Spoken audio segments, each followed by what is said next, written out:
వాక్య ధ్యానం దగ్గరికి వెళదాము. పరమగీతం మనం ధ్యానం చేసుకుంటా ఉన్నాము. 3వ అధ్యాయము 4 వచనాల వరకు మనం చదివాము. మధ్యలో ఒక వారము మనకు మిస్ అయింది. మనం వేరే దగ్గరకి ప్రేయర్ మీటింగ్కి వెళ్ళాం కాబట్టి ఆ దినం మనం మళ్ళా కూడుకోలేకపోయినాము. అది మనం కంటిన్యూషన్ గా మనం నేర్చుకుంటా ఉన్నాము ధ్యానం చేసి. దాన్ని కొంచెం నేను మరలా 4 వచనాలు 3వ అధ్యాయంలో 4 వచనాలు చూసుకున్నాం. ఆ 4 వచనాల గురించి ప్రాముఖ్యంగా రాత్రి వేళ ప్రియుడిని వెతకడం, అది నేను మొదట మనం చదవాల్సిన వాక్య భాగాన్ని చూసుకుందాము. 5 నుంచి 5వ వచనం నుంచి ఈ దినం 11 వచనాల వరకు మనం ధ్యానం చేద్దాం. దానికంటే ప్రాముఖ్యంగా ముందు మనం ధ్యానం చేసిన 4 వచనాల గురించి కొంచెం క్లుప్తంగా చెప్పి జ్ఞాపకం చేస్తుంటా. క్లుప్తంగా నేను చెప్పడం కాదు, చాలా వారాలు, ఒక 3 weeks అయింది ఈ మాటలు మనం ధ్యానం చేసుకొని ఒక్కసారి జ్ఞాపకం చేసుకొని 5వ వచనం నుంచి 11 వచనాల వరకు 6-7 వచనాలు ఉన్నాయి. అవి మనం ఈ రోజున ధ్యానం చేసుకుందాం. ఈ ముందు వచనాలలో ఆమె రాత్రి వేళ పరుండి నేను నా ప్రాణప్రియుని వెతికినను అతను కనబడకపోయాను, సంత వీధులలో రాజవీధులలో పట్టణం వెంబడి వెతికినను కనపడలేదు అనే 1-2 వచనాలలో ఉంది. ఆ భాగాన్ని గురించి మనం ధ్యానం చేసుకున్నప్పుడు అక్కడ దానికి ఆత్మీయమైన అర్థాలు మనం తీసుకుంటా ఉన్నాము. నీడలు చల్లారిపోయి దాదాపు 400 సంవత్సరాలు అయినట్టుగా జరిగిపోయిన దినాలు, రాత్రి వేళ ఇవన్నీ జరిగిపోయినాయి. సొలొమోను ఈ విషయాల గురించి యేసు ప్రభువును పుట్టుకను జ్ఞాపకం చేస్తున్నాడు. ఇందులో ప్రభు రాకడను గురించి వ్రాయబడింది, యేసు ప్రభు పుట్టుకను గురించి వ్రాయబడింది, సంఘాన్ని గురించి వ్రాయబడింది, మన యొక్క విశ్వాస జీవితంలో సరైనటువంటి క్రమాన్ని గురించి వ్రాయబడింది. అనేకమైన అంశాలు ఇందులో ఆత్మీయమైన అర్థాలు ఇమిడి ఉన్నాయి. కాబట్టి ఈ భాగంలోకి వచ్చి 3వ అధ్యాయంలో 1 నుంచి 4 వచనాల వరకు చదివినప్పుడు ధ్యానం చేసినప్పుడు రాత్రి వేళ వెతకడం అంటే రాత్రి వేళ నిశ్శబ్దమైనటువంటి కాలం. దేవుడు తన ప్రజలతోనూ ప్రవక్తలతోనూ మాట్లాడనేటువంటి పరిస్థితులు. దేవుడు మౌనంగా ఉన్నాడు. ఒక నిశ్శబ్దమైన 400 సంవత్సరాల కాలంలో మనం యేసు ప్రభు పుట్టుకను గురించి ధ్యానం చేసినప్పుడు అప్పుడు కూడా నేను ఈ మాటల గురించి కూడా కొంత మనం ధ్యానం చేస్తూ ఉంటాం. అప్పుడు ఏ ప్రవక్త ద్వారా ఏ ప్రజల ద్వారా దేవుడు మాట్లాడకుండా మౌనంగా ఉన్నాడు. అర్ధరాత్రి వేళ ఏం జరుగుతుందమ్మా? ఊరంతా నిశ్శబ్దంగా మౌనంగా ఉంటది. అర్థమవుతుంది కదమ్మా? నిశ్శబ్దంగా ఉంటది. ఆ నిశ్శబ్దమైన కాలంలో వెతుక్కుంటుందంట ప్రాణప్రియుణ్ణి. మన ప్రియ ప్రభువును మనం అక్కడ ఇశ్రాయేలీయులు వెతుక్కున్నారు. ఎక్కడ పుడతాడు? తూర్పు దేశపు జ్ఞానులు వెతుక్కున్నారు. ఎంతకాలం వెతికారో కదా. అందరూ ప్రవక్తలు కూడా ఎదురు చూస్తున్నారు ఆయన రాకడ కొరకు, ఆ ప్రియ కుమారుని రాకడ కొరకు. ఆయన ఎక్కడ వస్తాడా? కొన్ని ప్రవచనాలలో ఆ యూదా బెత్లెహేములో అన్నారు, ఆయన నజరేతులో ఉన్నారు వారి తల్లిదండ్రులు, మరియముది నజరేత్ అనే ఊరు. ఆయన ఎక్కడ పుడతాడు? యూదా బెత్లెహేములోనే పుడితే బాగుండు అనుకుంటున్నారు ప్రవక్తలు. ఇలాంటి గజిబిజి కాలము, నిశ్శబ్దమైన కాలము, దేవుడు మౌనంగా ఉండే కాలంలో ఆమె వెతుక్కుంటా ఉంది. అలాగే చాలా మంది ఇశ్రాయేలీలు. అందుకనే యేసు ప్రభు మొదటి రాకడ, 2వ రాకడ ఆయన వచ్చేది, ఇప్పుడు జరగబోయేది 2వ రాకడ. జరిగిపోయింది మొదటి రాకడ. ప్రభు పుట్టుకను గురించి వాళ్ళు ఎదురు చూస్తున్నారు. అది ఈ భాగానికి అర్థమైంది కదమ్మా? ప్రభు పుట్టుకను గురించి దేవుని యేసు ప్రియ కుమారుడుగా ఆయన ఈ లోకానికి రావడాన్ని బట్టి దాని కొరకు ఆమె వెతుక్కున్నట్టుగా ఉంది. అది ఆ భాగానికి అర్థము. 1000 ఏళ్ల పరిపాలనలో 2వ రాకడ ఉంది, కానీ మొదటి రాకడ మనం చాలాసార్లు వింటా ఉంటాం బాబు చెప్పే మాటల్లో. మొదటి రాకడ జరిగిపోయింది. ఎదురు చూసిన ఇశ్రాయేలీయులకు యేసు ప్రభు పుట్టాడు. సుమయోను అనేటువంటి భక్తుడు ఆయన చూశాడు. ఇదిగో రక్షణ నా కనులారా నేను చూశానని సువార్తల్లో వ్రాయబడి ఉంది. హన్న ప్రవక్తి అనేటువంటి హన్న 80 సంవత్సరాలు ఆ దేవాలయంలో ఉండి విడివక ప్రార్థనలు చేసి ఆమె కూడా యేసు ప్రభు రక్షణని, యేసు ప్రభును కనులారా చూసింది. ఇవన్నీ జరిగిపోయినాయి. ఇప్పుడు 1000 ఏండ్ల కాలం తర్వాత వచ్చే కాలము రాకడ కాలము. దాని కొరకు కాదు, కానీ వీళ్ళు ఇశ్రాయేలీలు ఈ వెతుకున్న కాలము రాత్రి వేళ వెతుకుతున్నారు. సంత వీధుల్లో, పట్టణ వీధుల్లో ఎంత వెతికింది. పట్టణ వీధులు అంటే మనం అర్థం రాసుకున్న సోదరులు చాలా మంది నోట్స్ రాసుకున్నట్టుకున్నారు. సంత వీధులు అంటే అది ఎంతో గోలగోలగా ఉండేటువంటి ఆ ప్రాంతం. పట్టణ వీధుల్లో కూడా అలాగే ఉంది. అయితే ప్రభు ఎక్కడి నుంచి వచ్చాడు మనం చదువుకుంటే, నా ప్రాణ ప్రియుడు వెతికినను కనబడలేదు. 4వ వచనములో, నేను వారిని విడిచి కొంచెం దూరం పోగా నా ప్రాణ ప్రియుడు నాకు ఎదురుపడెను అన్నాడు. ఆయన ఎదురుపడ్డాడంట. ఎవరికి? షూలమ్మితికి. నేను వెతుక్కున్నానంటే సంఘము, యెరూషలేమును ఉన్నటువంటి భక్తులు వెతుక్కున్నారు. అయితే ఆయన ఎదురుపడ్డాడు అని వ్రాయబడి ఉంది అక్కడ. రాత్రి వేళ ప్రభువుని ధ్యానం చేసినప్పుడు ఆయన మనకు కనపడతాడు. కష్టాలు, శ్రమలు. నేను నా అరలోనికి అతనిని తోడుకొని వచ్చి తిని. అర అంటే ఇల్లు అని. నా ఇంటిలోనికి నేను తోడుకొని వచ్చాను. ఆ ఇల్లు మన ఇల్లు. దేవుణ్ణి తోడుకొని వచ్చి మన ఇంట్లో ఆయనకి ఆతిథ్యం ఇచ్చే, లేకుంటే ఆయన్ని మనం ఆ ఇంట్లో చేర్చుకునే ఇల్లుగా ఉంటుందా? అది కూడా మనం జ్ఞాపకం చేసుకున్నాం. ఆఖరి భాగంలో వెతికినప్పుడు దొరికాడు ఆయన. నేను వెదకని వారికి దొరికితిని. మనం వెతకలాదే ప్రభువుని. ఆయనే ప్రియ కుమారుడుగా ఏ లోకానికి వచ్చాడు. కానీ ఇశ్రాయేలీలు వెతికారు. ఎక్కడ వెతికాడంటే, ఎక్కడ పుడతాడు అని వెతుక్కున్నారు. జ్ఞానులు వెతుక్కున్నారు. తూర్పు దేశపు జ్ఞానులు, ప్రవక్తలు వెతుక్కున్నారు. కొన్ని ప్రవచనాలు నెరవేర్చబడ్డాయి. వాళ్ళందరూ కూడా యేసు ప్రభు రాకడ కొరకు మెస్సియా వస్తాడు, మాకు న్యాయం తీరుస్తాడు, ఈ లోకమంతా ఇశ్రాయేలు జనాంగం అంతా చెదిరిపోయినారు, మా ప్రభు, మా మెస్సియా మాకు వస్తే మాకు నెమ్మది, క్షేమము, విశ్రాంతి కలుగుతుందని వారు ఎదురు చూశారు ఇశ్రాయేలీలు. అదే ఈ భాగానికి మనం అర్థం చెప్పుకున్నది. ఇప్పుడు నా తల్లి ఇంటికి అతనిని తోడుకొని వచ్చుతాను. తల్లి ఇల్లు అంటే యెరూషలేము. అది మహాపట్టణము, దావీదు కట్టించిన పట్టణం అది. నా తల్లి ఇంటికి అతనిని, ఇశ్రాయేలుకు తల్లి ఇల్లు ఎక్కడమ్మా? యెరూషలేము. మనకు తల్లి ఇల్లు ఏంది? దేవుని సంఘము, ఆత్మీయమైన సంఘం. మన సంఘంలో ఆయన పరిశుద్ధమైన రక్తం చేత, అమూల్యమైన రక్తం చేత కడగబడి, కొనబడి ఒక సంఘంగా చేర్చాడు. అది మనకు తల్లి ఇల్లు, పుట్టినిల్లు. మనం మన ఊరిని పుట్టినిల్లు అంటే మన ఊరిని చెప్తాం, మన తల్లిదండ్రుల ఇల్లు చెప్తాం. అది ఈ లోక సంబంధమైనటువంటి గృహాలు. కానీ ఆత్మీయమైన గృహము మన స్థానిక సంఘము. సంఘములోనే ఆదరించబడాలి. యెరూషలేములోనే మీరు ఒకని తల్లి వానిని ఆదరించినట్లుగా నేను మిమ్మల్ని ఆదరించేదను. అది తల్లి సంఘంతో కూడుకున్నది. యెరూషలేములోనే మీరు ఆదరింపబడదరని యెషయా గ్రంథం 66వ అధ్యాయంలో వ్రాయబడి. కాబట్టి మనము మనకు సంఘంలో ఆదరించబడుతున్నాం. మనం ఒకరికొకరు కలిసి కూర్చొని మాట్లాడుకున్నప్పుడు దేవుని మాటల చేత ఒకరికొకరు ఓరడించు జ్ఞానము మనకు వస్తుంది, ఓదార్చే జ్ఞానం మనకు వస్తుంది. దేవుని పిల్లలంగా అనేకమైన సమస్యలు ఈ చీకటి కాలంలో మనం అటు ఇటు తిరుగుతున్నాం. ఈ ప్రయాణంలో ఎన్నో పరిస్థితులు మనకు సంభవిస్తున్నాయి. అయితే వాటన్నిటిలో నుంచి ప్రభు రాత్రి వేళ వెలుగుగా ఉండి మనల్ని ఆయన నడిపిస్తా ఉన్నాడు. ఇంకో మాట కూడా చూసుకొని మనం ముందుకు దాటిపోదామమ్మా. ఏ ఇల్లుగా ఉండాలి మనం? ఇల్లు లాస్ట్ లో ఆ మాటలు చెప్పి మనం ముగించుకున్నాం పోయినసారి వాక్య భాగాన్ని. ఏ ఇల్లుగా ఉండాలి? అబ్రహాం ఇల్లు ఎలాగుంది? యెహోషువ ఇల్లు ఎలాగుంది? బేతనీలో ఉన్న మరియ ఇల్లు ఎలాగుంది? మరి యేసు ప్రభు తల్లికి సహోదరి అయిన మరియ ఇల్లు ఎలాగుంది? ఇవన్నీ మనం లుదియా ఇల్లు ఎలాగుంది? పరిచర్య చేసే గృహంగా ఉందా? యేసు ప్రభుని చేర్చుకుని ఆరాధన చేసే బేతనీలో ఉన్న మరే గృహం లాగుందా మన ఈ గృహము? లేకుంటే యెహోషువ చెప్పాడు, నేనును నా ఇంటి వారును యెహోవాను సేవించదము అని చెప్పాడు. ఆ గృహంగా ఉందా? అబ్రహాము నీతి న్యాయములు జరిగించేవాడు.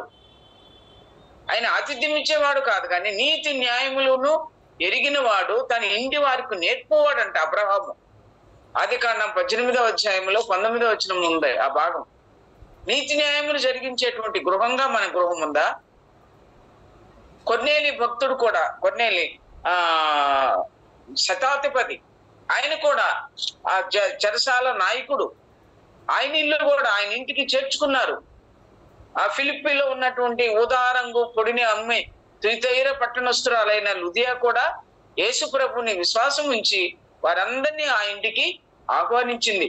ఏ గృహం లాగమని ఈ గృహం ఉంది, అది కూడా మనం ధ్యానం చేశాం.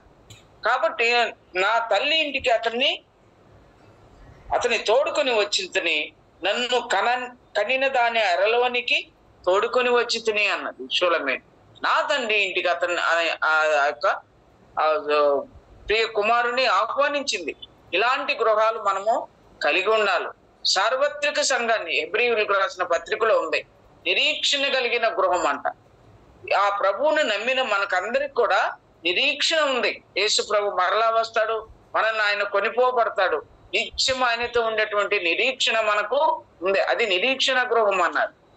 కాబట్టి ఏ గృహానికి చెందిన వారం మనలో ఏ గృహాన్ని కలిగిన లక్షణాలు ఉన్నాయి, అవన్నీ మనం ధ్యానం చేసుకున్నాం పోయినసారి పాఠ్యభాగంలో. ఈ వారంలోకి మనం వద్దాము. 5వ వచనం మనం చదువుతానమ్మా. చిన్న ప్రార్థన చేసి ఈ భాగానికి వెళదాము.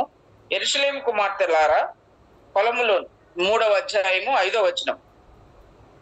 యెరూషలేము కుమార్తెలారా, పొలములోని ఇరులను బట్టి లేళ్లను బట్టి మీ చేత ప్రమాణము చేయించుకొని లేచుటకు ప్రేమకు ఇష్టమగు వరకు మీరు లేపకయు కలతపరచుకయు ఉండుడని నేను మిమ్మను బతిమాలుకొనుచున్నాను. ప్రార్థన చేస్తాను. చిన్న ప్రార్థన. కృప కలిగిన తండ్రి, మీకు స్తోత్రాలు. ఈ వాక్య భాగాన్ని చదువుకున్నాం. పోయినసారి చదివిన వాక్య భాగాన్ని జ్ఞాపకం చేసుకున్నాం మరలా ప్రభా.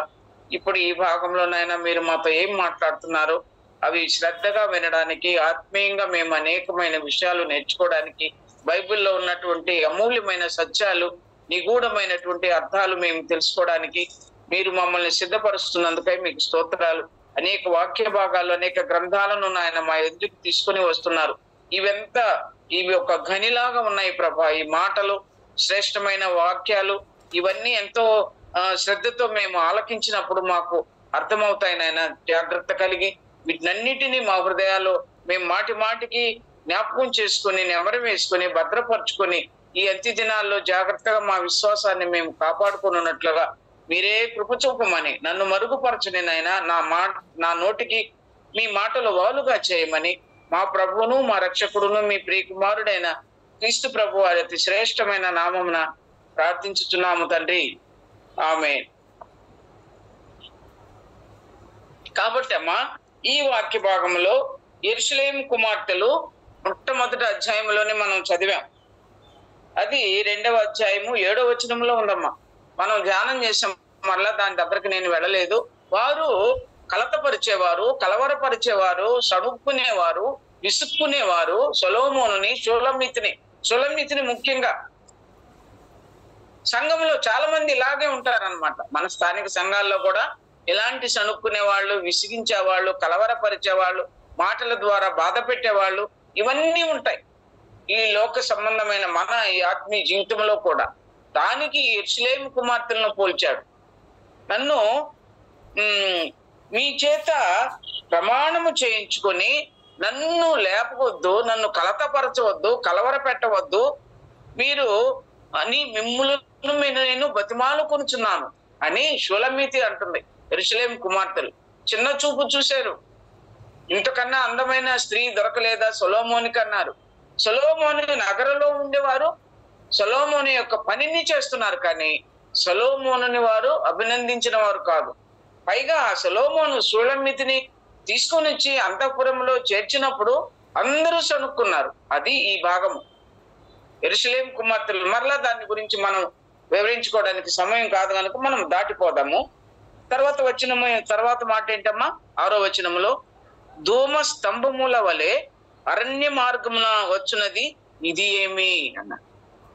అరణ్య మార్గమున వచ్చున్నది ఇది ఏమి అని. ధూమ స్తంభముల వలె, ధూమ స్తంభములు అంట. అది ఆ స్తంభాలు ఎలాగుంటాయంటే, ఒక కుర్చీకి ఎన్ని స్తంభాలు ఉంటాయమ్మా? 4 స్తంభాలు ఉంటాయి. 4 స్తంభాల వల్ల ఆ యొక్క గట్టితనం వస్తుంది. ఒక మంచానికి 4 కాళ్ళు ఉంటాయి, అది గట్టితనం వస్తుంది. టేబుల్ కు 4 కాళ్ళు ఉంటాయి. మనం వెళ్ళే వెహికల్ 4 వీలర్స్ 2 వీలర్స్ అంటా ఉంటాం కదా. 2 వీలర్స్ కన్నా కూడా 4 వీలర్స్ లో అంటే కారులో భద్రత ఉంటది, క్షేమం ఉంటది, ఎండ తగలదు, వర్షం రాదు. ఆ కారులో 4 చక్రాలు ఉండేటువంటి వాహనంలో కూడా భద్రత ఉంటది. అందుకే ధూమ స్తంభముల వల్ల అరణ్య మార్గమున వచ్చినది ఇది ఏమి అని. అరణ్య మార్గంలో ఎవరు వచ్చారమ్మా? అరణ్య మార్గంలో కేకలు వేస్తున్నాడు యోహాను. ఎక్కడ పుట్టాడమ్మా? ఎలిజబెత్ జకర్యాకు పుట్టాడు, కానీ ఆయన అరణ్యంలో ఉన్నాడు. ఒంటి రోమములు ఎరిగిన వాడు. ఆయన ఆహారం కూడా అరణ్యంలో దొరికే ఆహారాన్ని ఆయన భుజించాడు. ఒక కేకలు వేస్తున్నాడు యేసు ప్రభువుని గురించి. ఆయన ప్రియుని కొరకు, ఆ ప్రభువు కొరకు ఆయన ముందుగా సిద్ధపరిచిన మార్గము, సరళం చేయబడిన మార్గం అది. ఆయన అరణ్యంలో నుంచి వచ్చాడు. దేవుని వాక్యాన్ని, దేవుని మార్గాన్ని తెలియజేయడానికి అరణ్యంలో ప్రయాణం చేసి వచ్చాడు. మత్తయి సువార్త 3వ అధ్యాయము 1వ వచనంలో చూస్తారమ్మా. మత్తయి సువార్త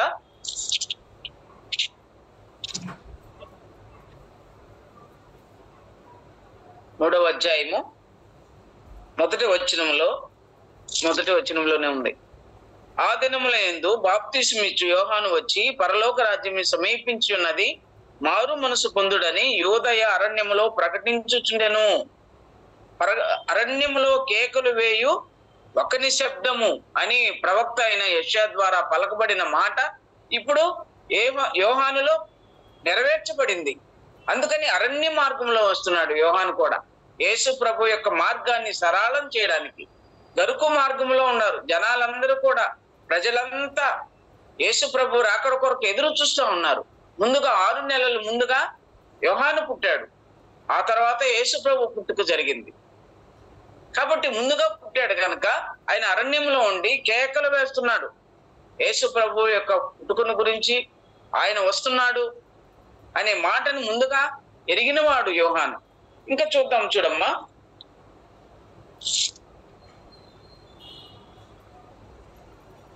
ఇదే అధ్యాయంలోనే మత్తయి సువార్తలోనే 11వ అధ్యాయము ఇంకొక మాట కూడా ఉంది చూడండి.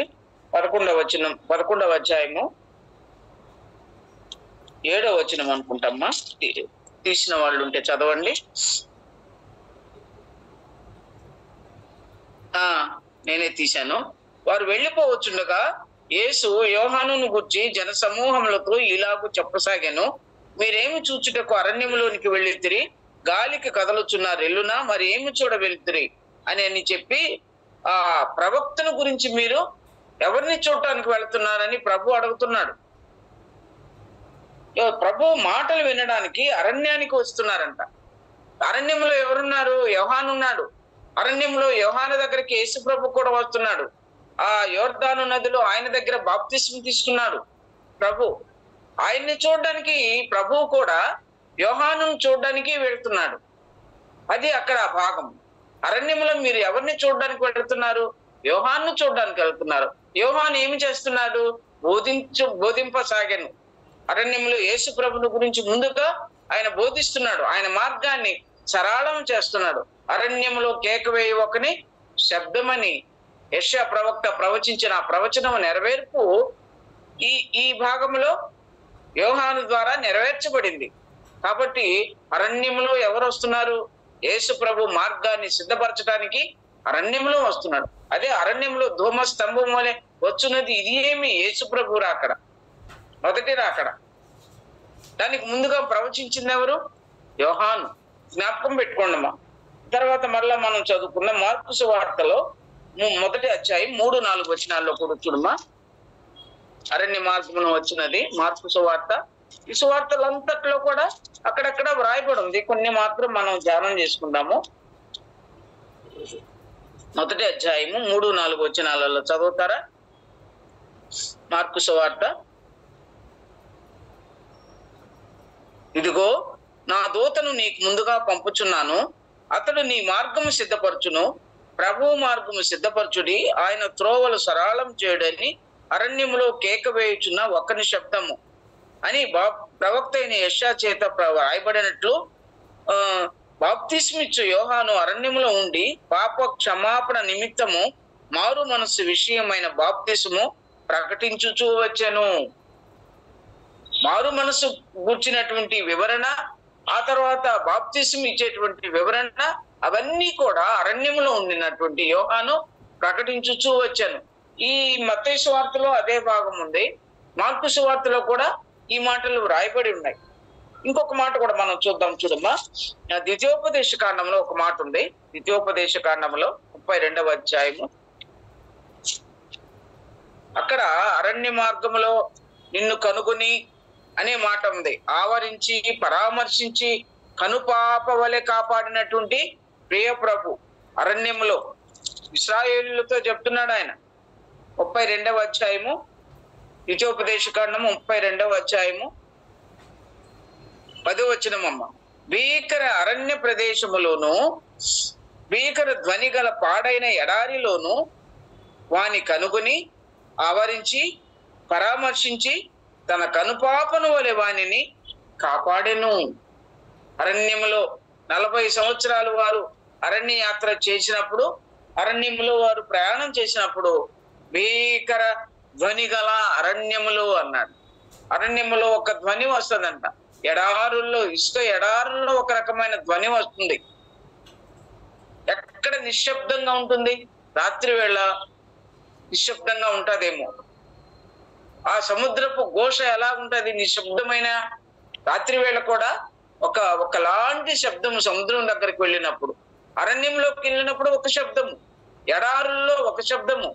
అలాంటి శబ్దాలు గుండా ఇశ్రాయేలీయులు ప్రయాణం చేస్తున్నప్పుడు, అరణ్యంలో ప్రయాణం చేస్తున్నప్పుడు ఆయన ఏమన్నా అంట, అరణ్య ప్రదేశములోను భీకర ధ్వని గల పాడైన ఎడారిలోను ఏమన్నాడు? వానిని కనుగొని అన్నాడు. మన జీవితం కూడా అలాగే ఉంది. ఎన్నో సమస్యలతో ఉన్నాం, కష్టాలలో ఉన్నాం, శ్రమలలో, కష్టాలు, బాధలు, ఇరుకులు, ఇబ్బందులు, అనారోగ్యము, ఆర్థిక ఇబ్బందులు, పిల్లలు సరైనటువంటి క్రమంలో లేని పరిస్థితులు, ఇవెన్నో ఉన్నాయి మనకు ఈ లోకంలో. అయితే మన ప్రియ ప్రభువు వారిని కనుగొని నిన్ను నన్ను కనుక్కుంటున్నాడు ఆయన. మన పరిస్థితులు ఏంటి? ఆయన కన్ను దృష్టి యథార్థవంతుల మీద, ఆయన చూపు అది కనిపెట్టుకుని ఉంటుందంట. యథార్థవంతుల మీద వాళ్ళని కనుక్కుంటాడు. ఆయన చూపు లోకమంతటా సంచారము చేస్తుందని వ్రాయబడి ఉంది ఈ ద్వితీయోపదేశ కాండంలోనే. లోకమంతా సంచారం చేస్తుందంట ఆయన కనుదృష్టి యథార్థవంతుల పట్ల. అలాగైతే మన పట్ల కూడా దేవుడు మనల్ని కనుక్కుంటున్నాడు. నువ్వేం కష్టంలో ఉన్నావు, నువ్వు శ్రమలో ఉన్నావా, నువ్వు బాధల్లో ఉన్నావా, ఇవన్నీ ఆయన కనుక్కొని కనుపాప వలె, మనం అదే కదమ్మా చదివింది, ఆవరించి కనుగొని. రెండవదిగా ఆవరించి అంటే ఎట్లా ఆవరించేది ఏంటి? ఒక చెట్టు ఉందనుకోండి, నీడ పడింది, ఆ నీడ ఎలాగుంటది? చుట్టూ ఆవరించి ఉంటది, చెట్టు చుట్టూరు. అలాగే ప్రియ ప్రభు మనల్ని ఆవరించి ఉంటున్నాడు. మేఘము ఆవరించి ఉంటది. చిన్న మేఘము, ఒక చేతి మందం కలిగిన, చేతి సైజు కలిగిన మందము ఆకాశంలోకి వచ్చింది అనుకోండి. ఏలియా కాలంలో అదే కదమ్మా మనం చూసాము. ఆ మేఘం అంతా నిండుకుంది, ఆవరించింది, చుట్టూరు ఆవరించి వర్షము మనకు కురుస్తుంది. అలాగే ప్రభు మనల్ని కనుక్కున్నాడు, ఆవరించాడు. ఆ తర్వాత పరామర్శించాడు. ఏంటి నీకేంటి? అరణ్యంలో నీటి బుగ్గ యొద్ద హాగరును కనుగొని ఆమెను పరామర్శించాడు దేవుడు. ఎందుకు వచ్చావు? దేనికి వచ్చావు? ఈ అరణ్యంలో దేనికి వచ్చావు నువ్వు? నీటి బుగ్గ యొద్ద ఆమెను కనుగొని అని వ్రాయబడింది కదా. ఆయన కనుక్కున్నాడు, ఆవరించాడు, పరామర్శించాడు.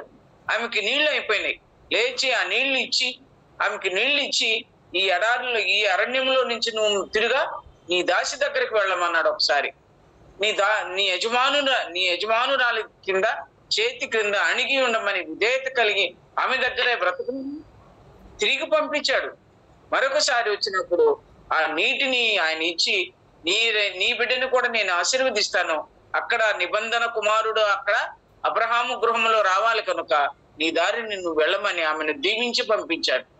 ఆఖరిన 2 పర్యాయాలు ప్రభు ఆమెను పరామర్శించాడు.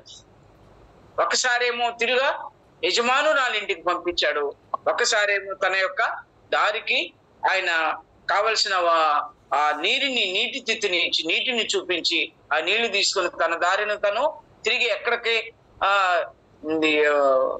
ఐగుప్తు నుంచి వచ్చింది, తిరిగి ఐగుప్తుకి ఆమెను అప్పించి వేసినట్టుగా చూస్తాం మనం.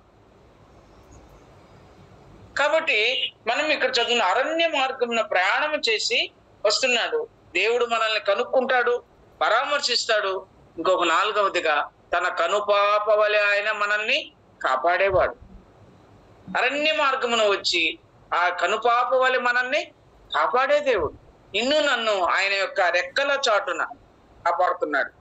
కోడి తన రెక్కల క్రింద మన ఎలాగో పిల్లల్ని చేర్చుకుంటుందో అలాగే అనేక సార్లు మిమ్మల్ని నేను చేర్చుకోవాలని ఇష్టపడుతున్నాను, కానీ మీరు రానొల్లని ప్రజల అయితిరి అని రాయబడి ఉంది సువార్తల్లో. అనేక సార్లు ఆయన తన రెక్కలు చాపాడు. బోయజు రూతు గ్రంథంలో కూడా కదమ్మా, సురక్షితమైన ఆయన రెక్కల క్రిందకి నీవు సురక్షితంగా ఉండునట్లు వచ్చితే కనుక నీకు సంపూర్ణమైన బహుమానము ఆయన నీకు ఇస్తాడు అని బోయజు రూతుని గురించి మాట్లాడుతున్నాడు. ఆయన రెక్కల క్రిందకు వచ్చావు నువ్వు. మోయాబు దేశాన్ని నుంచి యెరూషలేముకు యూదా బెత్లెహేము ప్రాంతానికి వచ్చావు, ఆయన రెక్కల క్రిందకు వచ్చావు అని. కనుపాప వలె వాణిని కాపాడి వాణిని కాపాడును ఆయన రెక్కల క్రిందకి. ఈ భాగాలన్నీ భక్షిరాజు తన గూడు రేపి తన పిల్లల పైన అల్లాడుచు రెక్కలు చాపుకొని వాటిని పట్టుకొని తన రెక్కల మీద వాటిని మోవినట్లు యెహోవా వాణిని నడిపించను. తర్వాత 11వ వచనంలో ఉంది, యెహోవా వాణిని నడిపించను, రెక్కల మీద మోసినాడు, రెక్కల క్రింద ఆశ్రయం ఇచ్చాడు. యెహోవా రెక్కల క్రింద ఆశ్రయం ఇచ్చాడు. ఆయన రెక్కల నీడన మనకు నెమ్మది ఇచ్చాడు, క్షేమం ఇచ్చాడు, భద్రత ఇచ్చాడు. ఇవన్నీ కూడా ఆయన రెక్కలు. ఆయన ఆ అరణ్య మార్గంలో వచ్చినటువంటి ఈ ప్రయాణంలో, ఈ లోక యాత్రలో మనకు ఆయన మనల్ని కనుక్కొని పరామర్శించి ఆవరించి కనుపాప వలె మనల్ని కాపాడే దేవుడు. అరణ్య మార్గంలో వచ్చిన ఆ ప్రియ ప్రభువు అనేక సార్లు మళ్ళీ ఆయన అరణ్యంలో వారికి ఆహారం పెట్టాడు, మార్కు సువార్తలో ఉంది. తర్వాత ఆ సేవ కొరకు ఇంకా అరణ్యంలో ఆయన ఏం చేశాడు, ఆహారాన్ని పంచిపెట్టాడు అనేక మందికి. ఆహారం లేదు, ఎక్కడికి వెళ్తాం, ఎంతమందికని ఆహారం కొంటాం అనుకున్నప్పుడు మీరే వారిని పంక్తులుగా కూర్చోబెట్టమని వారికి తృప్తికరమైనటువంటి ఆహారాన్ని ఆయన ఆశ్చర్యమైన గొప్ప క్రియలు చేసి వారికి ఆహారాన్ని వడ్డించాడు. బోధలు చేశాడు, అక్కడ అరణ్యంలో ఆహారాన్ని పెట్టాడు. ఇంకా శిష్యులను సేవ కొరకు 31వ వచనం వచ్చింది. తన శిష్యులను 12 మందిని శిష్యులను సేవ కొరకు అరణ్యంలో వారితో ఏకాంతముగా తీసుకుని వెళ్ళి ఒక్కొక్కరిని ఇద్దరేసి ప్రజలను శిష్యులను ప్రజల దగ్గరికి వెళ్ళి సువార్తను బోధించమని సిద్ధపరిచాడు. అరణ్యంలో జరిగినటువంటి ఆయన అనుభవాలు, క్రీస్తు ప్రభు అనుభవాలు. అంత మాత్రమే కాదు, ఆయన అరణ్య మార్గంలో మనం అలా చదువుకున్నామమ్మా.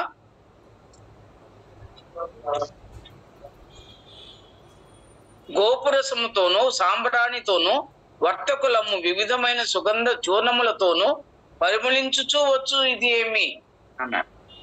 ఆ అరణ్య మార్గంలో వచ్చేటువంటి ఆ ప్రయాణంలో, అది అరణ్య మార్గమున బయలుదేరి యెరూషలేమునకు వచ్చుటలో ఆ యోహాను సువార్తలోను, మత్తయి సువార్త, మార్కు సువార్త, లూకా సువార్తలు ఆ రెఫరెన్స్లన్నీ చెప్పడానికి మనకు సమయం కాదు. వాళ్ళందరూ కూడా యేసు ప్రభు రాకడను గురించి అరణ్యంలో నుంచి యోహాను దగ్గర నుంచి ఆయన బయలుదేరి ఈ ప్రజల దగ్గరకు అందరికీ ఆయన బయలుదేరి వస్తున్నాడు. యెరూషలేముకు వస్తున్నప్పుడు వాళ్ళందరూ తమ వస్త్రాలను పరిచారు. ప్రభువు స్తుతింపబడును గాక, యెరూషలేమునకు వచ్చేటువంటి యెరూషలేము రాజును దావీదు కుమారుడా జయము జయమని కేకలు వేస్తే ఆయన్ని ఆహ్వానిస్తున్నారు. అరణ్య మార్గం నుంచి బయలుదేరి ఆ యూదయ ప్రాంతాలకి, యెరూషలేం ప్రాంతాలకి ఆయన బయలుదేరి వచ్చినప్పుడు ఆయనకు గొప్ప విజయాన్ని అందిస్తున్నారు. సంతోషంతో కేకలు వేస్తున్నారు. యెహోవా పేరిట వచ్చేవాడు స్తుతింపబడును గాక, అని వ్రాయబడింది సువార్తలలో. యెహోవా పేరిట వచ్చుచున్న ఆ ప్రభువుకి ఇశ్రాయేలీయులందరూ కూడా స్తుతులు చెల్లిస్తున్నారు. జయము జయమని ఉత్సాహ గానంలతో ఆయనకి ఆహ్వానం పలుకుతున్నారు. అరణ్య మార్గము గుండా వచ్చుచున్న ఆ ప్రియ ప్రభువుకి ఆహ్వానం పలుకుతున్నారు ఇశ్రాయేలీయులు. అలాగైతే మన హృదయంలోకి మనము ఆ ప్రభువుని ఆహ్వానించాం, మన హృదయంలో చేర్చుకున్నాం, సంపూర్ణమైనటువంటి రక్షణ అనుభవిస్తున్నాం. ఆయన సన్నిధిలో ఆయన కృప కింద ఉన్నాం. ఆయన అరచేతుల్లో చెక్కుకుని ఉన్నాడు. మనల్ని భద్రమైనటువంటి పరిస్థితుల్లో దేవుడు మనల్ని పెట్టాడు. అనేక సార్లు ఆయన వాక్యాన్ని వినడానికి, ఆయన మాటలు వినడానికి మనం అశ్రద్ధ కలిగి ఉన్నాం. నిన్న బైబిల్ విజ్ఞాపనలో చాలా దుఃఖంగా చెప్పారు బాబు గారు. మాకు కూడా వింటే చాలా బాధేసింది. చాలా తక్కువ మంది వచ్చారు, చాలా తక్కువ మంది విజ్ఞాపన ప్రార్థనకి. మనం ఆదివారము అంత చర్చిని చుట్టుప్రక్కల ఉండేటువంటి వారికి, దూరం నుంచి వచ్చేవాళ్ళు రాలేరనుకోండి, దగ్గరను ఉన్న వాళ్ళు ఆ సమయాన్ని దేవుని సన్నిధిలో గడపడము, విజ్ఞాపన చేయడము, తెల్లవారి ఆరాధన చేయడము మన విశ్వాస జీవితం మనకి చాలా ప్రాముఖ్యమైనది. అది ఆ భాగం, ఆ సమయం. అందుకని మంగళవారంది, శుక్రవారము మనము ప్రార్థన పెట్టుకుందామని కొంతమంది సోదరులు అడిగినా కూడా అది విజ్ఞాపన ప్రార్థన సంఘ కూడిక కాబట్టి అందరూ అప్పుడు ఆ సమయానికి వస్తే, మధ్యాహ్నం వచ్చిన వాళ్ళు మళ్ళీ రాత్రికి రాలేరేమని చాలా ఆలోచన చేసి, బాబు మంగళవారమే దానికి కొంతకాలం ఇలాగ జరగండి, మనం ఆలోచన చేద్దామని చెప్పారు. ఎందుకంటే విజ్ఞాపన ప్రార్థన సంఘానికి చాలా ప్రాముఖ్యమైంది. సంఘం అంతా కలిసి సోదరులు చేస్తున్నారు, సోదరీలు చేస్తారు, మనం చేస్తున్నాం, మధ్య మధ్యలో చేస్తున్నాం కాదని కాదు. కానీ ఆ సంఘ ప్రార్థన, విజ్ఞాపన ప్రార్థన, విన్నపాలు మనం దేవునికి తెలియజేసుకుని సంఘం అంతా కలిసి చేసే ప్రార్థన ఎంత గంభీరంగా ఉండాలి. అది అనేక సార్లు మనము ఈ దేవుడు చెప్పినటువంటి హెచ్చరికలను మనం అనేక సార్లు, పెద్దలు చెప్పినటువంటి హెచ్చరికలు అనేక సార్లు మనము నిర్లక్ష్యం చేస్తున్నాం. దేవుని విషయాలలో చాలా శ్రద్ధ కలిగి ఉండాలి. ఈ అరణ్య మార్గంలో మనది కూడా అరణ్య మార్గమే. ప్రభు చెంతకు వచ్చి ఆయన సన్నిధిలో, ఆయన రెక్కల క్రింద మనం నెమ్మదిగా ఉండడానికి ఎప్పుడు కూడా మనం ప్రయాసపడాలి. మరలా మనం పాఠానికి వద్దామమ్మా. జకర్యా గ్రంథంలో ఒక మాట ఉంది, చూస్తారా? జకర్యా గ్రంథము 9వ అధ్యాయము 9వ వచనంలో,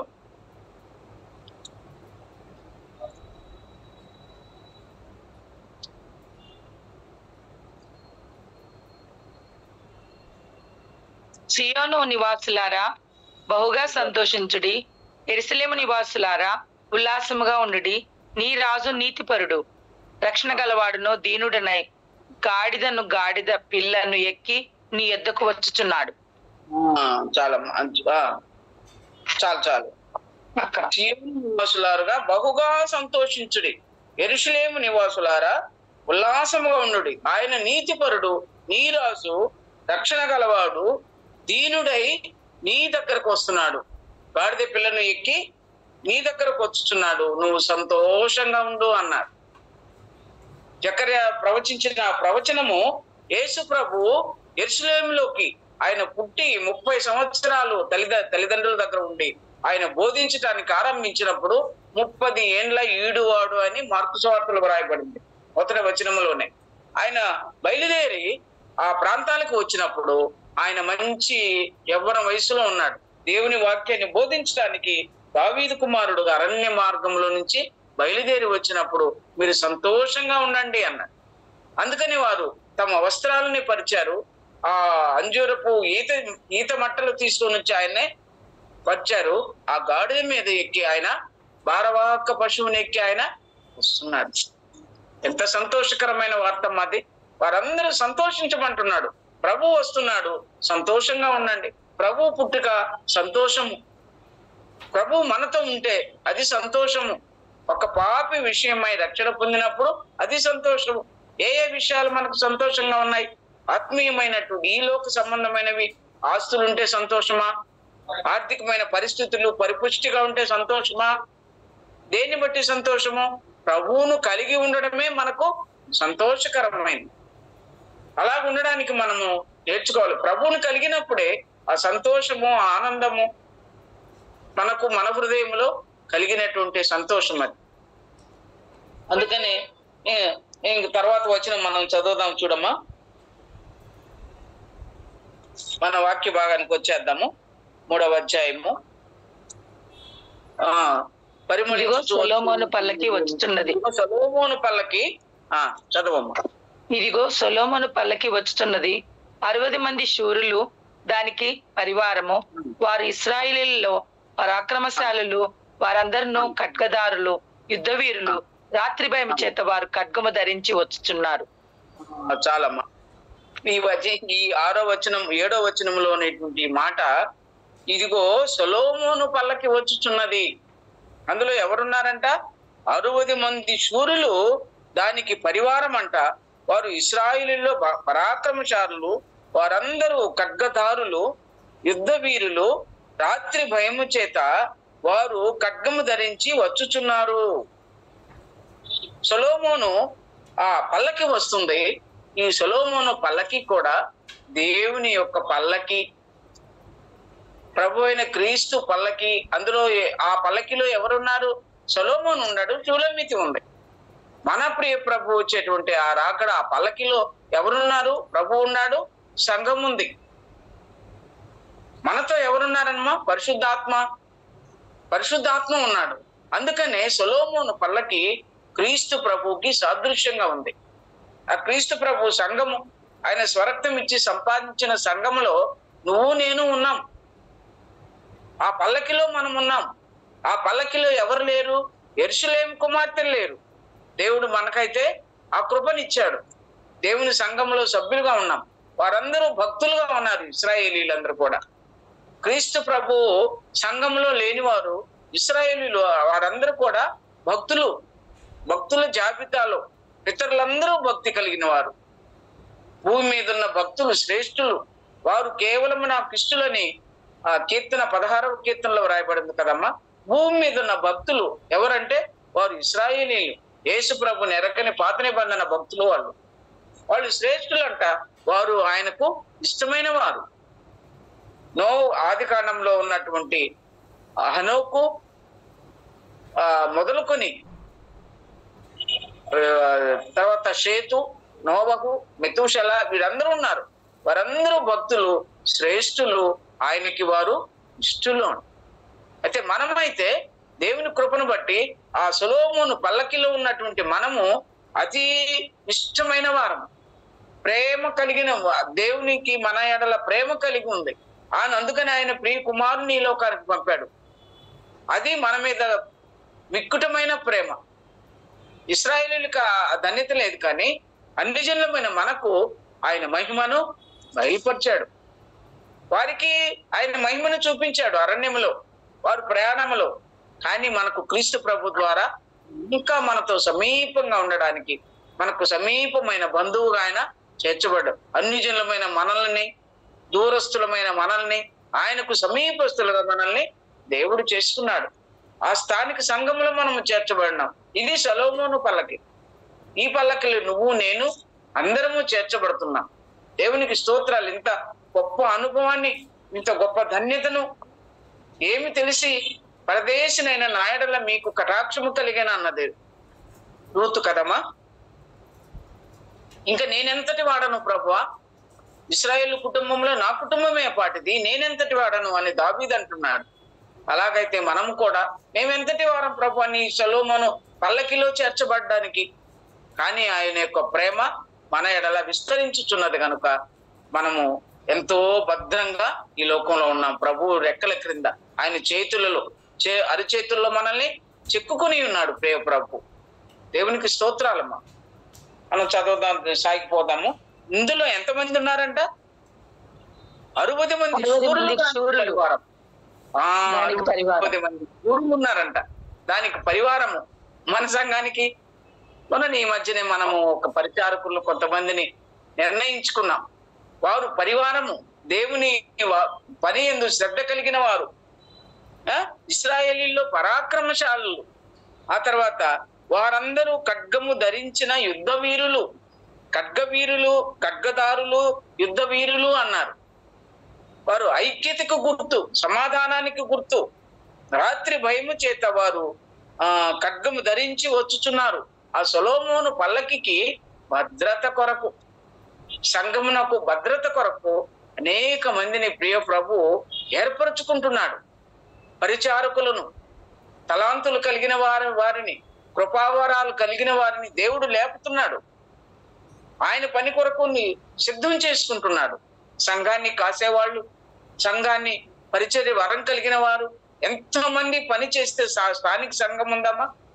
మధ్యాహ్నం పూట దగ్గర వాళ్ళకి, దూరం వాళ్ళకి 100 మందికి భోజనాలు ఉంటాయి, అందరూ భోజనం చేసి వెళ్ళొచ్చు అని ఒక ప్రకటన ప్రతి వారం వింటాం మనం. ఆ భోజనాలు సిద్ధం చేసే వాళ్ళెవరు? దాని సరుకులు తెచ్చే వాళ్ళెవరు? పరిచారకులు, పరిచర్య చేసేవాళ్ళు. ఆ సహకారుల పేర్లు జీవగ్రంథంలో రాయబడి ఉన్నాయి. నిజము. మనం ఏ పరిచర్య దేవుని కొరకు సంఘంలో చేస్తామో ఆ పరిచర్య చేసే వారి యొక్క పేర్లు జీవగ్రంథంలో ఉంటాయంట. ఆ సహకారుల పేర్లు. దేవునికి స్తోత్రాలు. వీరందరూ కూడా ఈ సొలొమోను పల్లకిని కాపు చేస్తున్నారు. సాతానుడు రాకుండా. ద్రాక్ష చెట్లు పూత పట్టినవి 2వ అధ్యాయంలో చదివాం కదమ్మా. పూత పట్టి ఉన్నాయి. చెరుపు చేయు నక్కలను పట్టుకొనుడి అన్నారు కదా. చెరుపు చేయు నక్కలను పట్టుకొనుడి అన్నారు. కాబట్టి మన సంఘంలో దుర్బోధకు అవకాశం లేకుండా హితబోధకు అనుకూలమైన మంచి వాక్యాలు మనం వింటా ఉన్నాం స్థానిక సంఘంలో. ఆ వాక్యాలని చెరుపు చేసే నక్కలని మనము దూరంగా పెట్టాలి. అబద్ధ బోధకులు, అబద్ధ ప్రవక్తలు బయలుదేరి వస్తున్నారు. కానీ మన స్థానిక సంఘంలో శ్రేష్టమైనటువంటి మంచి గోధుమలతో మనల్ని దేవుడు చుట్టుపరుస్తున్నాడు. వింటున్నారు కదమ్మా? ఎంత శ్రేష్టమైనటువంటి మాటలు ఈ పరమగీతంలో దేవుడు వ్రాయించి పెట్టాడు. ఆ సొలొమోను పల్లకిలో ఉన్నటువంటి ఆ చుట్టూ ఉన్నారు అనేక సార్లు పల్లకి మోసేటువంటి ఈ 60 మంది శూరులు ఖడ్గము ధరించిన యుద్ధ వీరులు అంట వాళ్ళు. సాతానుడు ఎవరిని మిరింగుతున్నాయని గర్జించు సింహం వలె తిరుగుచుండగా కదా, గర్జించు సింహం వలె సాతానుడు అపవాది తిరుగుతుంటే మన చుట్టూ కాపలా ఉండేవాళ్ళు ఎవరమ్మా? పరిశుద్ధాత్మడు, దేవుని దూతలు కాపలా ఉన్నారు. మన చుట్టూ కంచి వేసి కాపాడుతున్నారు.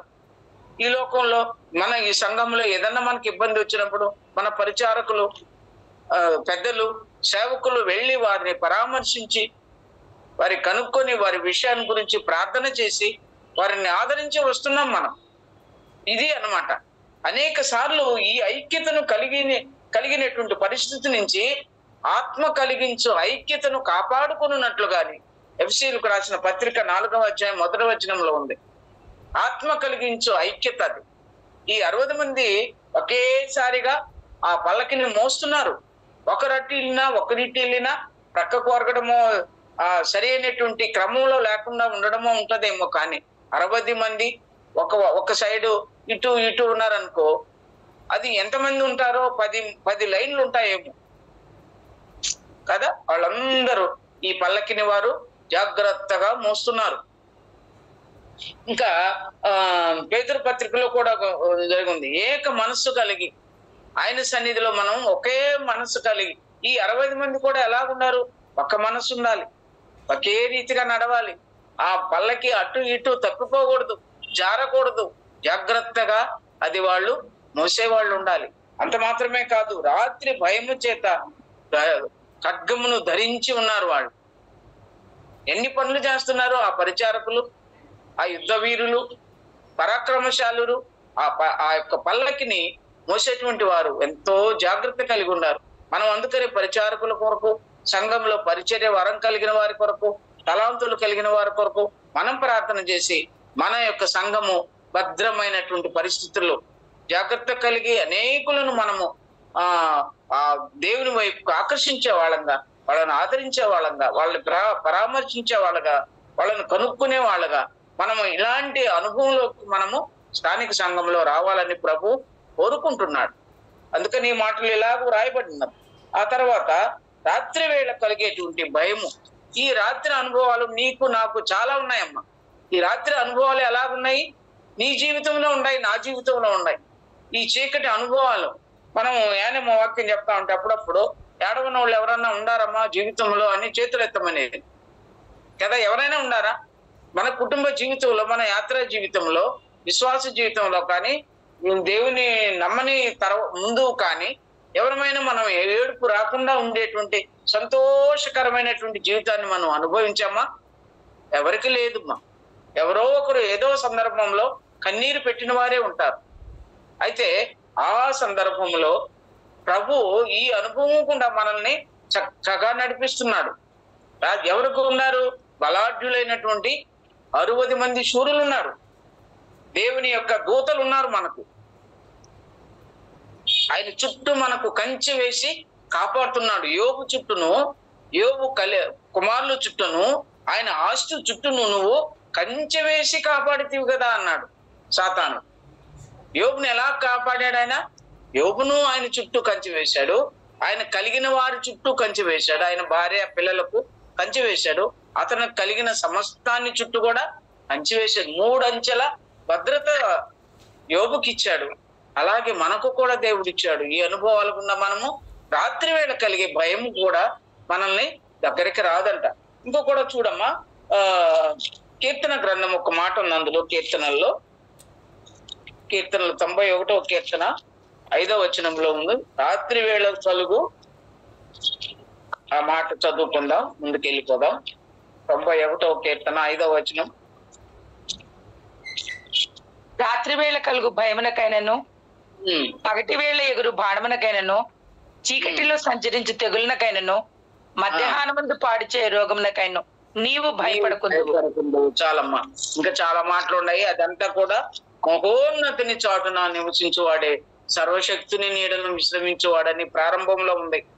కాబట్టి ఆయన చీకటిలో సంచరించు తెగుళ్ళు కూడా చీకటిలోనే వస్తాయి. అరణ్య మార్గంలో వారి యొక్క ఐగుప్తులో యేసుప్రభు చేసిన ఆశ్చర్యమైన కార్యాలు, తెగుళ్ళు, ఇవన్నీ కూడా మనం చూసినప్పుడు చీకటిలోనే అవి సంభవించినట్లుగా మనం చూస్తాం. చీకటిలో ఎగురు, చీకటిలో కలుగు భయం గాని, చీకటిలో సంచరించు తెగులు గాని ఏది కూడా మనకు భయపడకుందు, మనకు దగ్గరికి రాదు. అంటే మన చుట్టూను ఆయన శూరులను పెట్టాడు, పరిశుద్ధులను పెట్టాడు. దేవుని దూతలు మనకు కాపలాగా ఉన్నారు. అది కంచెగా ఉన్నారు మనకు. మన చుట్టూ కంచె వేసి కాపాడుతున్నాడు కనుక ఏ అపాయమునకు నీవు భయపడవు అన్న. నీ దుడ్డు కర్రయు నీ దండమును నన్ను ఆదరించును. గడాంధకారపు లోయలో సంచరించిన ఏ అపాయమునకు నీవు భయపడకుందువు అన్నాడు. కీర్తన 23లో కదమ్మా దావీదు అంటున్నాడు. ఆయన దుడ్డు కర్ర, ఆయన దండము మనల్ని ఆదరించేదిగా ఉంది. ఇంకా చూద్దాము, 112వ కీర్తన కూడా ఒక మాట ఉంది చూడమ్మా. 112వ కీర్తన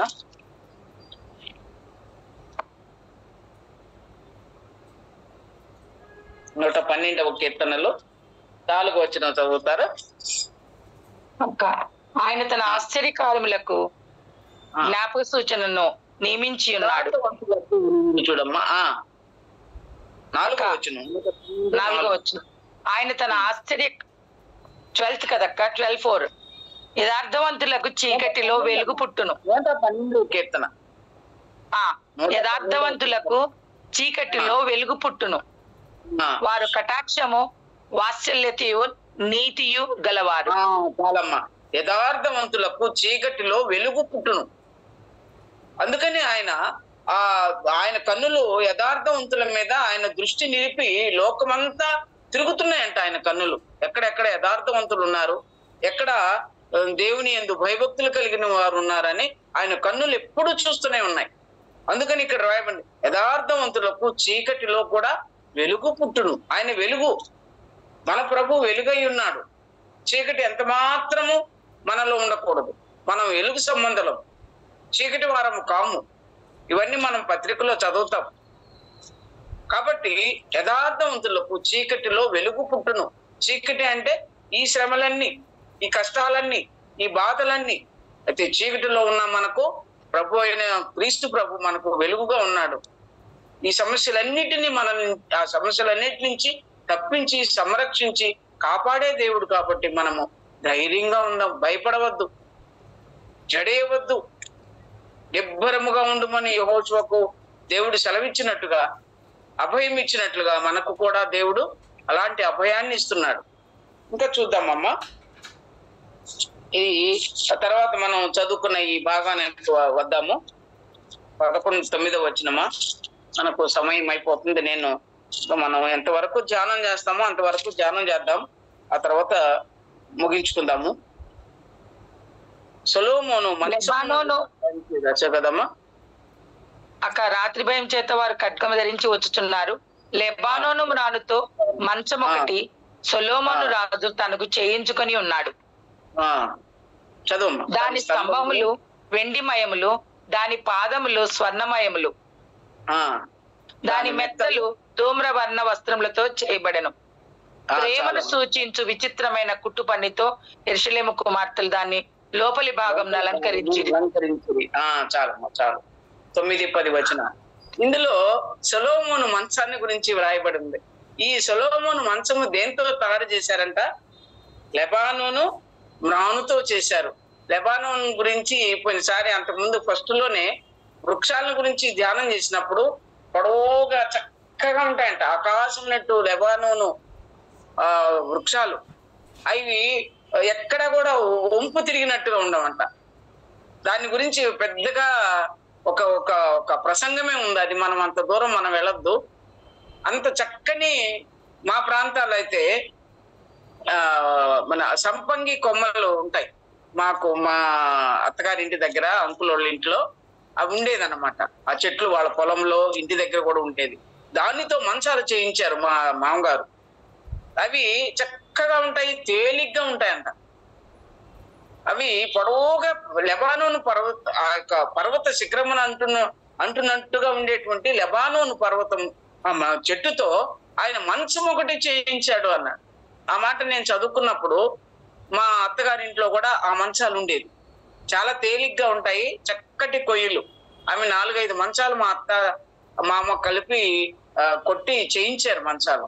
అప్పుడు పెద్ద ఫ్యామిలీ మా అత్తగారు వాళ్ళది. అందరికి తల ఒక్క మంచం వచ్చేటట్టుగా చాలా బాగుంటాయి అవి ఆ కొయ్యలు. అలాగే ఇక్కడ లెబానోను మ్రానుతో మంచం ఒకటి సొలొమోను రాజు తనకు చేయించుకొని ఉన్నాడు. దానికి ఆ స్తంభాలు వెండిమయములు, దాని పాదములు స్వర్ణమయములు, దాని మెత్తలు ధూమ్ర వర్ణ వస్త్రములతో చేయబడిన ప్రేమను సూచించి విచిత్రమైన పుట్టు పనితో దానిని యెరూషలేము కుమార్తెలు అలంకరించిరి.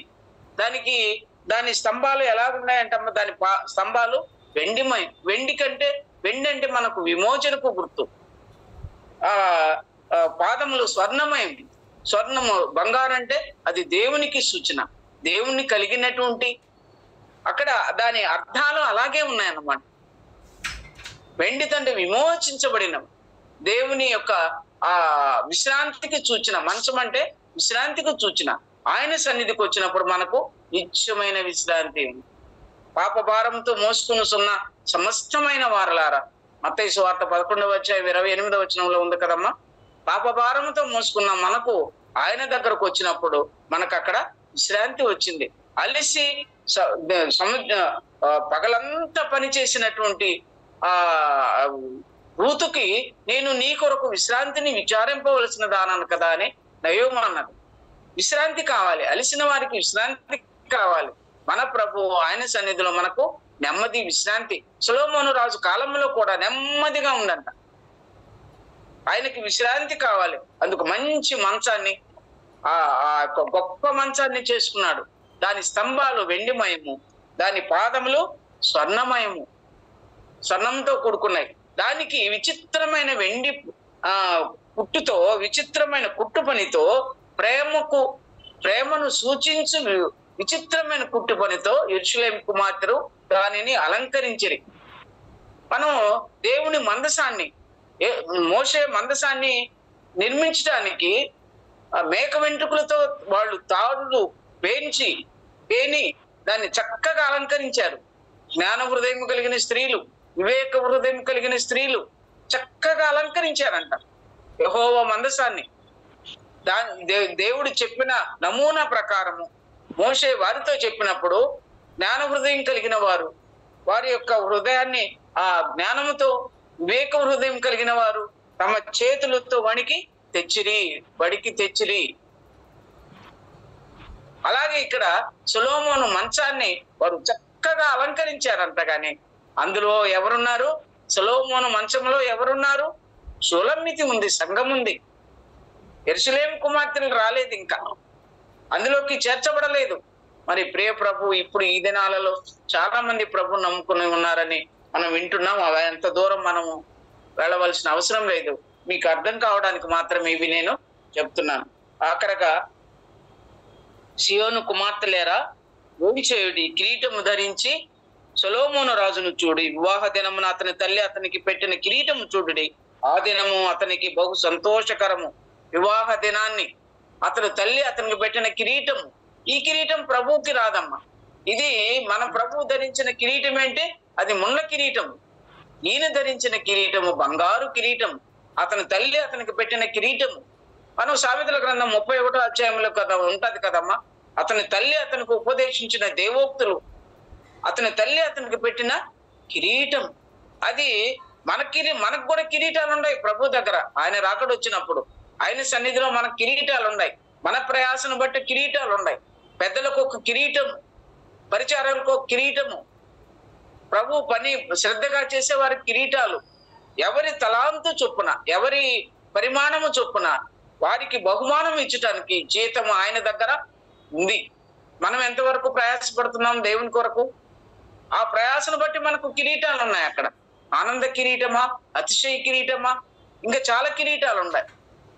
ఆ కిరీటాలు ఏ కిరీటమో మన పెద్దలకి, మన సేవకులకి, ఆ పరిచారకులకి, పరిచయం చేసే వరం కలిగిన వారికి, తలాంతులు కలిగిన వారికి ఆ కిరీటాలు దేవుడిస్తాడు.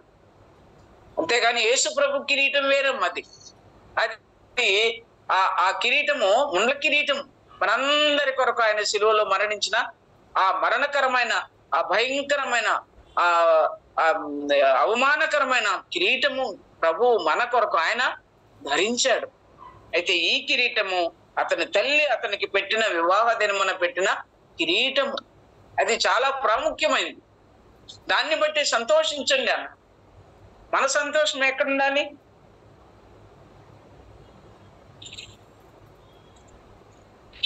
ఒక్క మాట కూడా చదువుకొని మనము ముగించుకున్నాం. సామెతల గ్రంథం 31వ అధ్యాయంలో కాదు 12వ అధ్యాయంలో ఒక మాట ఉంది. యోగ్యురాలు తన పెనిమిటికి కిరీటం అంట. యోగ్యమైన స్త్రీ తన పెనిమిటికి కిరీటము. మనం కిరీటం లాగున్నామా? ఇంకొక మాట కూడా ఉంది, అది నేను చెప్పను, మనకందరికీ తెలుసు. యోగ్యురాలు తన పెనిమిటికి కిరీటము. ఇంకొక మాట కూడా, ఆ మాటని మనం మాట్లాడకూడదు, అదే మనకు రాకూడదు, మనకు తగింది కాదు అది. అది మీకు అందరికీ తెలుసు. 12వ అధ్యాయం 4వ వచనంలో ఉంది ఆ మాట. కాబట్టి యోగ్యురాలు అనే మాటను మాత్రం మనము మనసులో పెట్టుకుందాం. మనము యోగ్యమైన ప్రవర్తన కలిగి ఉండాలి. కుటుంబంలో కావచ్చు, భర్త దగ్గర కావచ్చు, సంఘంలో కావచ్చు, ఇరుగు పొరుగు వారి దగ్గర కావచ్చు, మనం యోగ్యమైన ప్రవర్తన కలిగి. అందుకనే నాకు మాటికి ప్రతి మాట రూతు గ్రంథాన్ని ధ్యానం చేసాం కాబట్టి వచనము నీవు యోగ్యురాలమందురు. ఇప్పటి ప్రవర్తన కంటే, మునుపటి ప్రవర్తన కంటే ఇప్పటి ప్రవర్తన మరి శ్రేష్టమైనది. దాన్ని బట్టి నిన్ను యోగ్యురాలందరూ అని బోయజు ప్రశంసిస్తున్నాడు. అందుకని సామెతల గ్రంథంలో కూడా యోగ్యురాలు తన పెరిమిటికి కిరీటము. అలాంటి కిరీటం లాంటి మనము ఆ రక్షణ విషయంలో ఒక పాపి విషయంలో, పాపి మారు మనసు పొందినప్పుడు దేవుని ఆ పరలోకంలో సంతోషం కలుగుతుందంట. అలాగైతే మనల్ని బట్టి దేవుడు సంతోషపడుతున్నాడా? మన ప్రవర్తనను బట్టి, మనం కుటుంబంలో మన భర్తలకు కానీ, మన కుటుంబాల్లో కానీ, మన పిల్లలకు కానీ సరైనటువంటి మనల్ని బట్టి పిల్లలు సంతోషపడేవాడు కదా. ఇప్పుడు మన హన్నాని గురించి మనం ధ్యానం చేసుకున్నప్పుడు, నీ ఎదుట నేను ప్రార్థన చేసిన స్త్రీని నేనే అన్నాడు. ప్రార్థన చేసిన స్త్రీని నేనే అన్నాడు. అప్పుడు సమూయేలు ఏమనుకుంటాడు? నా తల్లి నన్ను మొక్కి కనినింది, ప్రార్థన చేసి కనింది. అందులో ప్రార్థన చేయవారిలో సొలొమోను ఉండేనని కీర్తనలు 99వ కీర్తనలో ఉంది. ప్రార్థన చేయవారిలో సమూయేలు. ప్రార్థన చేసిన స్త్రీకి ప్రార్థన చేసే బిడ్డ పుట్టాడు. మ్రొక్కిన స్త్రీకి మ్రొక్కి వాడు అక్కడనే దేవుని మందిరంలో మ్రొక్కెను అన్నాడు. అలాంటి ప్రవర్తన కలిగినటువంటి స్త్రీలు మనకు ఎంతో మంది ఉన్నారు. మన బైబిల్ గ్రంథంలో వ్రాయించి పెట్టుంది. అలాగూ మనము ధ్యానం చేసిన మనము అలాగ ఉండడానికి ప్రభు మనల్ని నడిపించి మన విశ్వాస జీవితంలో ఆ క్రమము మనం నేర్చుకున్నట్లుగా ప్రభు సహాయం చేయను గాక. దేవుడి మాటలు మన కొరకు దీవించును గాక. ప్రార్థన చేసుకుందామమ్మా.